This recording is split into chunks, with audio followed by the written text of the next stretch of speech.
আসসালামু আলাইকুম ভিউয়ার্স। কাতারে অনেকবার আইছি, অনেকবার ঘুরছি, বন্ধু বান্ধব আইছি।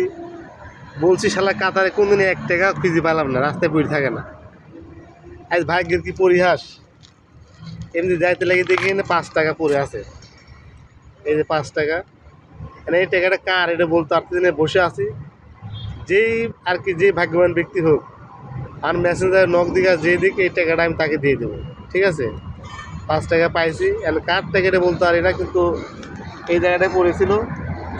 এই যে সামনে এখানে বাস টাস পার্কিং করা, এই যে গাছ দেখছেন এই সাইডে যাওয়ার রাস্তা। আসলে আমি ভাবছি কাতারে কোনদিন টাকা পয়সা পড়ে থাকে না, পাওয়া যায় না, কিন্তু আজকে যে পাইলাম আসলে মুখের কথাটা উল্টা হয়ে গেল। কাতারেও টাকা পড়ে পাওয়া যায়, সত্য কখনো চাপা থাকে না, টাকা কখনো পড়ে থাকে না, মানুষ যেগুলো পায়। আল্লাহ নসিহত, যাই ওয়েট করতেছি 10 মিনিট থাকবো, যেই যার টাকা সেই রাস্তা দিয়ে দেবে, আশা করা যায়।